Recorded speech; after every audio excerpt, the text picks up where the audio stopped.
Très bien. Justement, est-ce qu'il y a des évolutions qui ont eu lieu dans les domaines dans lesquels vous avez travaillé particulièrement?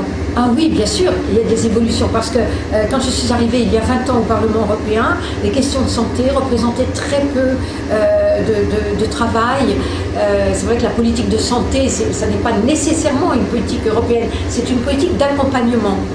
Si ce n'est que quand on légifère sur la législation, le domaine pharmaceutique, le domaine des médicaments, alors là on est en plein dans notre compétence parce qu'il s'agit de politique industrielle pharmaceutique ou de politique de recherche dans le cadre de la recherche pharmaceutique.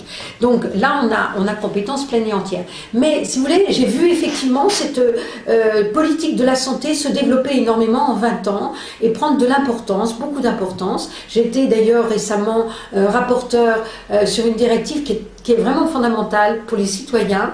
C'est la directive soins de santé transfrontaliers et qui permet en somme à tout citoyen européen, du fait de la libre circulation, de pouvoir aller se faire soigner dans un autre pays que son pays d'origine, dans l'Union européenne, pour des soins de santé programmés et non pas des soins de santé d'urgence, et de pouvoir être remboursé. Alors il y a des conditions qui sont déterminées, fixées par cette directive, mais pouvoir se faire rembourser de ces soins sans trop de difficultés. Donc ça, je résume vraiment cette directive qui a été un énorme travail, qui a pris plusieurs années, mais voilà, ça, si vous voulez, cette directive montre bien qu'on est en train de bâtir cette politique européenne de la santé.